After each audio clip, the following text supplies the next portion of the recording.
sixième et dernière manière d'envisager le projet humaniste durant la Renaissance, c'est bien sûr par les peintres, les fameux artistes qui ont laissé, en somme, la marque de la Renaissance et qui nous font spontanément penser à Giotto, le précurseur, celui le décorateur d'église, celui qui met au point la plupart des techniques qui vont être popularisées par ses successeurs.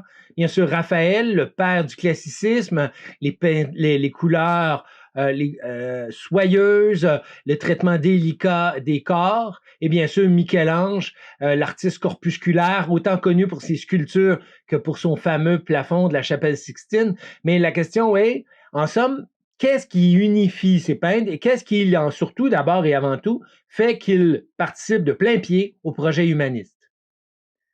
Mais d'abord, c'est bien sûr le fait qu'ils valorisent le corps et les émotions. À leur manière, ils valorisent l'humain, ils valorisent l'individu. En restaurant bien sûr le corps, on pense spontanément à la beauté et au réalisme des représentations, au respect infini qu'ils apportent au traitement du corps, de la peau, des muscles, mais aussi du traitement des émotions, qu'on y pense. Au Moyen Âge, guerre d'émotions était valorisée. On pense d'abord à la grâce divine, hein, c'était la foi, c'était l'illumination. Alors la plupart des personnages avaient la gueule ouverte, en signe de foi, d'abandon, de totale immersion dans l'amour de Dieu. Mais avec la Renaissance, on humanise les émotions, c'est-à-dire que des émotions telles que l'amour, la haine, la concupiscence ou le désir deviennent tout à coup des vertus, à tout le moins des émotions, qui sont dignes d'art, qui sont dignes d'être traitées par des artistes. Par conséquent, la grammaire du visage, la grammaire des émotions, autant que la grammaire du corps, va s'enrichir.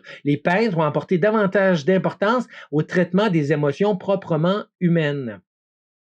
En guise d'exemple, prenons par exemple un retable où on voit Adam et Ève au Moyen Âge. Alors, on voit dans la première case, ils ont l'air un peu blasés. Dans la seconde, ils sont chassés du paradis terrestre. Mais avouez avec moi que le visage de Ève a plus l'air d'une crise du foie que de la vraie tristesse. On sent encore, c'est sommairement traité. L'important, est assez grossier. En revanche, on a des procédés donc qui vont permettre d'atteindre ces objectifs-là. 5 procédés de trompe-l'œil que vous connaissez aussi bien que moi parce que vous les avez expérimentés la plupart dans vos propres cours d'art plastique. Qu'on y pense. Numéro 1, le réalisme du corps et des émotions, on vient de le voir. Le deuxième, c'est l'usage de l'ombre et de la lumière afin de donner l'impression de tridimensionnalité, de donner du volume aux objets. Même manière, bien connue, la fameuse perspective ou la profondeur de champ en rapetissant les objets qui paraissent plus loin et en grossissant ceux qu'on veut placer à l'avant, on fait en sorte que l'œil a l'impression de regarder par une fenêtre un objet en profondeur. Ensuite, en utilisant des couleurs tour à tour chaudes et froides, vous les connaissez sans doute, les couleurs chaudes, l'ocre, le jaune, le rouge, l'orangé, et froides, le vert, le bleu, etc. Mais oui, à des fins décoratives, mais d'abord et avant tout, parce que ces couleurs peuvent mener à leur tour à donner l'impression de profondeur. Je vous en donne tout de suite un exemple.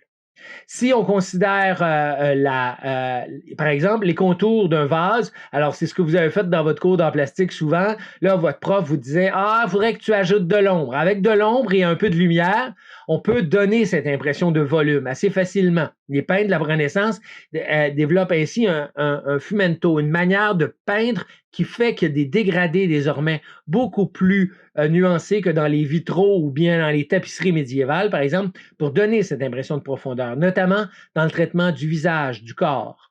On va ensuite utiliser la perspective qui donne l'impression que le vase est sur une table en profondeur. Ensuite, la couleur. Regardez comment la couleur peut aider à donner de la profondeur. On place le vase en couleur chaude, rouge, et on place le fond en bleu, ce qui donne l'impression que le fond se situe bel et bien à l'arrière. Enfin, par ailleurs, le cadre. Pour vous, ça a une fonction strictement décorative? Pas tout à fait. Le cadre reprend à peu près l'analogie d'une fenêtre. Il se place à la même hauteur, il a en gros la même taille. Alors, l'impression que cela peut donner, c'est qu'à terme, un tableau n'est qu'une fenêtre ouverte sur un espace tridimensionnel extérieur. J'ajouterais, par fantaisie, la signature du peintre qui signe en somme son œuvre, qui revendique son œuvre parfaitement dans le projet humaniste. Ici, on a une œuvre absolument remarquable et à sa manière scabreuse. C'est un esclave qui a été sculpté par Michel-Ange et offert au pape Jules II. Imaginez, le pape s'est vu offert ce berger-là et par Michel-Ange enthousiaste qui lui disait « Regardez les formes, la beauté extraordinaire ». Imaginez le pape qui doit placer cette sculpture-là au Vatican, dans le sein du sein de l'Église catholique. Et pourtant, elle va y aller. Elle va y aller, cette sculpture-là. Il s'est produit quelque chose d'absolument remarquable à la Renaissance où la beauté formelle du corps était célébrée. Pourquoi? Parce qu'elle représentait la gloire de Dieu. Elle représentait le chef-d'œuvre de Dieu, aimait à dire Michel-Ange. En ce sens, la Renaissance offre une opportunité aux artistes d'y aller de toutes les audaces, puisqu'il s'agit de célébrer une création de Dieu. Et même ça, l'Église catholique n'était pas en mesure de le refuser. Bien sûr qu'après ça, ça va se gâter au 17e, 18e siècle, mais la période de la Renaissance représente, du fait qu'on veut célébrer toute l'œuvre de Dieu, une fenêtre assez remarquable qui va ouvrir la porte à toutes les audaces au domaine artistique. Bien sûr, c'est le respect du corps, des proportions. L'homme de Vitruve, dessiné par Léonard de Vinci, montre à quel point les artistes de la Renaissance renouent avec les valeurs grecques consistant à célébrer la rigueur et la précision dans le traitement du corps. Notez aussi, encore ici, on est à mi-chemin entre l'art et la science. C'est un objet de science qui vise à aider les peintres à établir les proportions des corps, des jambes, des bras, mais c'est aussi un objet proprement artistique. À propos de la couleur, sans doute, ça ne vous a pas frappé, mais regardez comment la couleur peut servir à établir de la profondeur. On a ici un disque bleu au milieu et rouge autour. Alors, selon vous, selon votre œil, spontanément, le bleu, un trou ou une bosse? Clairement, ça apparaît comme un trou. Les couleurs chaudes semblent fuir vers l'arrière alors que rouge surgit. À l'inverse, ce cercle bleu avec un cercle rouge au milieu semble s'éloigner. Alors, le rouge apparaît plus comme une bosse par-dessus le disque bleu et non pas l'inverse. On le voit ici dans cette œuvre de Giotto, donc qui est très précoce. Là, on est au début du 14e siècle, dans les années 1337, et on voit que malgré le caractère naïf des personnages, le caractère approximatif du dessin et la perspective qui est complètement ratée, on arrive à donner l'impression de profondeur grâce aux couleurs. Le fond bleu en arrière du cadre, regardez, faites balader votre œil sur ce cadre qui n'en est pas un, en fait c'est peint, et faites glisser votre œil dans le bleu. Le bleu semble vous plonger vers l'arrière. En revanche, la Marie, là, ici, la Mère de Dieu, avec une jaquette jaune-orange, a l'air bien en avant du fait qu'elle est dans une couleur chaude. Dans l'école d'Athènes de Raphaël, un tableau remarquable, en fait, c'est une fresque, on voit bien que tous les procédés de trompe-l'œil sont utilisés. On fait alterner les personnages en bleu et en orange afin qu'ils n'aient pas l'air de se confondre. On a une perspective qui est absolument remarquable. Qui part d'un point de fuite d'où tout semble partir. On a par ailleurs un traitement extrêmement respectueux de chaque personnage pris isolément. On a aussi un effet de cadre. Regardez ce cadre ici autour qui est peint, en fait, mais qui donne l'impression qu'au-delà de ce cadre s'ouvre un vaste espace. Je dirais enfin que l'usage du bleu dans le fin fond ajoute encore au caractère presque surnaturel et céleste de la scène. On a presque l'impression qu'un croiseur intergalactique va passer à l'arrière, tellement la scène nous semble grandiose. Dans ce tableau Saint-Joseph Charpentier d'Édouard de la Tour, là, on est en face d'un seul usage, un seul procédé, la lumière. Une seule chandelle sert à éclairer toute la scène. Dans cette scène, nulle perspective, nulle couleur chaude ou froide. Tout est conditionné par le doux glissement de la lumière d'une chandelle sur la peau des personnages, donnant un caractère réaliste absolument stupéfiant à l'œuvre. De la même manière, on retourne au Moyen Âge pour montrer à quel point ça occupait peu de soucis. On regardait comment le traitement de la peau des personnages est approximatif. On n'utilise pas la lumière afin de moduler les formes. L'expression du visage est particulièrement triste et pathétique. La Sainte Vierge a l'air endormie. Le Jésus a l'air complètement... il a abusé de certaines substances. Et les petits angelots autour sont risibles. Alors, on voit comment le Moyen-Âge insistait plus sur le caractère symbolique de la scène que sur l'impression de réalité. En revanche, un siècle plus tard, regardez en face de quoi on est, la femme adultère de Titien. Ce tableau-là rappelle une scène qui s'appelle la femme adultère dans la Bible. Une femme est accusée d'avoir trompé son mari, on lui lance donc des roches, et là, tout à coup, Jésus arrive et dit aux gens, si celui qui n'a jamais péché lui lance la première pierre. Vous connaissez tous ça. Ce qui est intéressant, deux choses dans ce tableau. D'abord, regardez la richesse du brun. Il l'obtient par divers pigments qui sont mis au point à la Renaissance, une peinture beaucoup plus riche, beaucoup plus nuancée dans son traitement. Mais c'est surtout le traitement des émotions.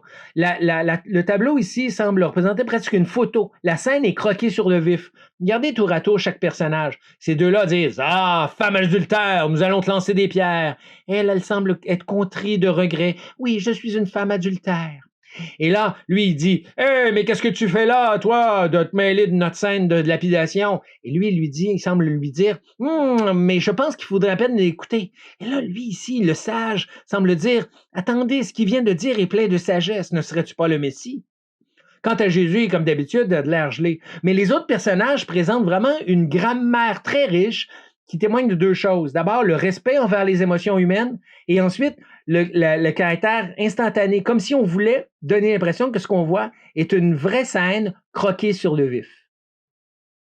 Enfin, c'est l'ultime tableau, l'autoportrait, celui d'Albrecht Dürer au tout début, à la toute fin du XVIe siècle.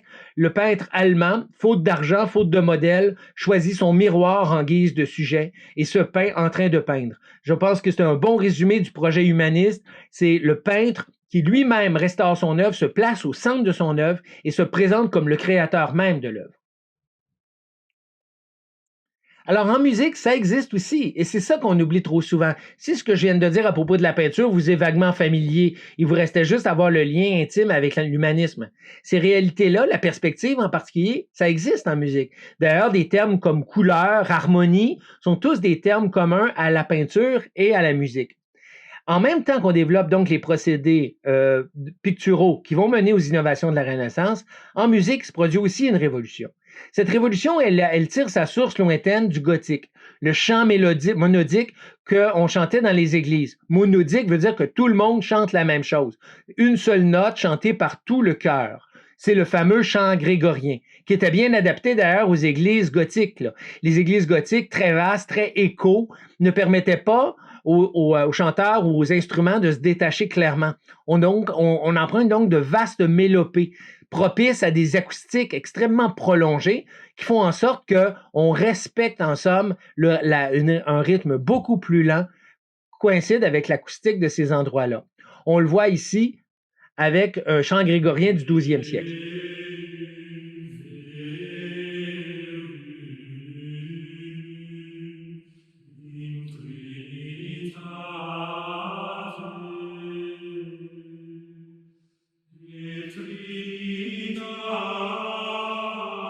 Bon, vous avez pas mal compris. Ils sont 200, ils tombent 300, ça n'a pas d'importance.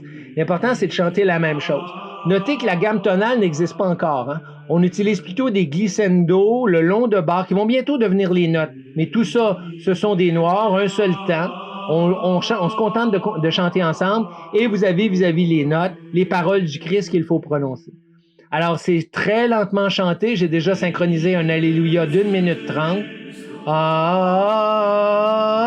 Allez. Mais le gothique va mener éventuellement à la naissance de la tradition occidentale. Cette tradition-là, elle tient aussi beaucoup à l'œuvre des troubadours. Les troubadours, ce sont bien sûr des musiciens qui sont là pour divertir les cours et qui vont développer toutes sortes d'innovations musicales. L'harmonique, par exemple, les lois de l'harmonique, pouvoir chanter deux notes en même temps qui coïncident. L'orchestration aussi, faire coïncider des instruments avec la voix humaine. On va aussi utiliser la couleur de l'instrument. L'expression couleur veut dire j'utilise du violon ou de la guitare pour chanter ça. Qu'est-ce que je veux donner? La couleur de l'instrument montre une forme d'émotion, en somme, qu'on veut transmettre à une pièce. Je vous présente probablement la plus vieille chanson de langue française qui existe. Vous vous étonnerez pas d'apprendre que c'est une chanson d'amour. De Adam de la Halle à Jointe main vous pourrez. Je vous prends les mains, en somme. Et c'est tiré de l'opéra Marion et Robin, qui a été réalisé en 1300.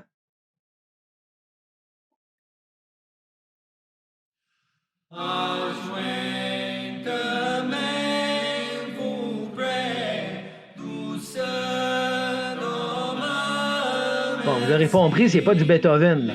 Mais il demeure deux choses. La première, c'est que vous entendrez un thème, c'est un viol de gambe en arrière, là. Elle suit rigoureusement les paroles, mais elle ajoute une couleur, une richesse dans la voix que le gothique ignorait à l'époque. Donc, des expériences, en même temps ça nous laisse des traces de comment le français était parlé à l'époque.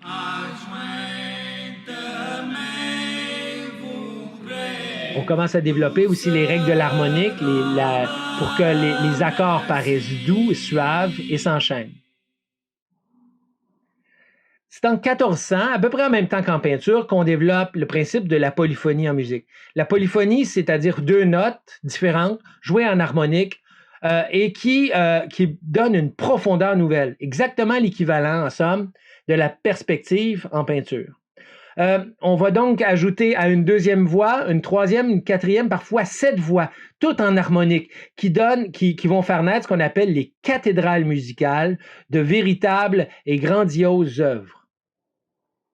Donc, des grands compositeurs qui ont révolutionné et fondé la tradition occidentale. Malheureusement, la plupart du temps, leurs noms sont sombrés dans l'oubli. Palestrina, bien connu pour ses motets et ses madrigaux. Vittoria, pour ses messes remarquables. Monteverdi, peut-être, parce qu'il est l'auteur du tout premier opéra de l'histoire, Orfeo.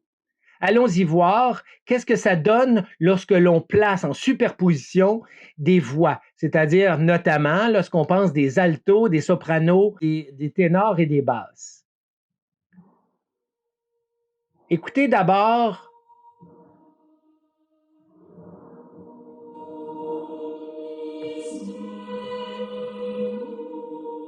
les sopranos. Et là, les altos embarquent.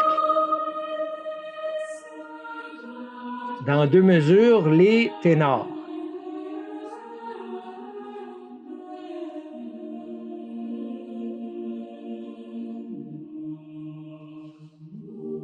Bon, tout le monde chante. Tout le monde chante, les 4 groupes de voix. Sauf qu'elles ne chantent pas les mêmes notes. Elles chantent en même temps et chantent des paroles différentes. Tout ça devrait donner un millimélo informe. Et pourtant, c'est d'une harmonie remarquable. C'est le principe de la polyphonie. C'est le principe que plusieurs notes peuvent ou non produire ce qu'on appelle maintenant aujourd'hui, vous l'avez compris, des accords, et que ces accords-là permettent une profondeur dans les voix. On entend en même temps les aigus et les basses.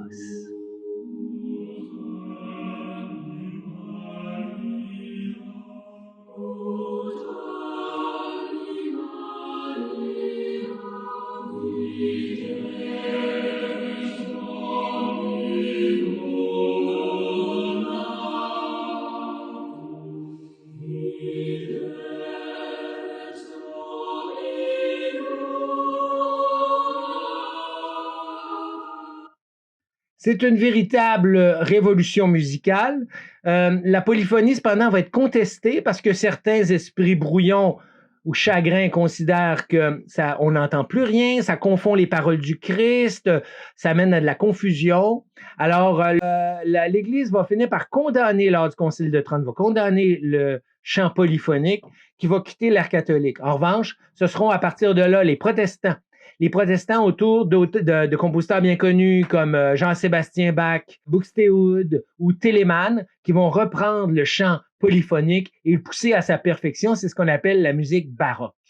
On va donc, à partir de la polyphonie, lancer les grands genres qui vont lancer la musique occidentale et donner les formes que l'on connaît, opéra, concerto, messe, et bien sûr, toutes les formes variées qu'on va retrouver un peu plus tard dans le cadre du cours. C'est tout pour l'instant à propos de la Renaissance. Je vous remercie de votre attention et puis je vous rappelle que les exercices sont toujours à faire sur la page du cours.